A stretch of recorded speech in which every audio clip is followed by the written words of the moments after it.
আজকে জানবো হচ্ছে বিএসসির সেন্সেক্স এবং হচ্ছে নিফটি 50 সম্বন্ধে। আমরা সবসময় যখন টিভিতে নিউজ চ্যানেলগুলি দেখি যে সেন্সেক্স এত, আজকে নিফটি এত, সেন্সেক্স নিফটি এই দুটো বিষয় কি না, এটা জানতে হলে তোমাকে জানতে হবে যে স্টক মার্কেটে আমরা যে সাপোজ ইনভেস্ট করি বা ট্রেড করি, তো সেখানে হচ্ছে বিভিন্ন কোম্পানি লিস্টেড আছে, মানে রিলায়েন্স, টাটা, বিড়লা, তারপরে ধরো কোলগেট পালমোলিভ, তারপরে হচ্ছে এমআরএফ টায়ার, তারপরে বিভিন্ন bank, axis bank, union bank, state bank.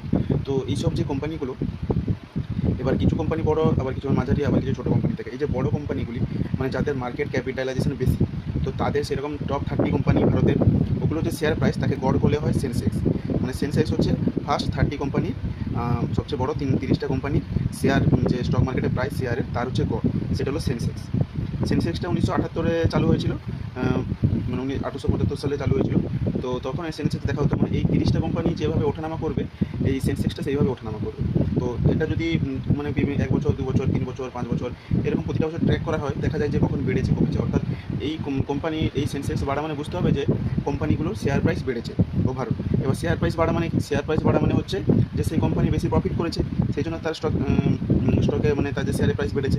Profit করা মানে কি? যে সে বেশি সেল করছে মার্কেটে, মানে সে বেশি টাকা উপার্জন করছে। এর ফলে কি না, ভারতের যে জনগণ ওরা বেশি কেনাকাটা করছে বাজার থেকে।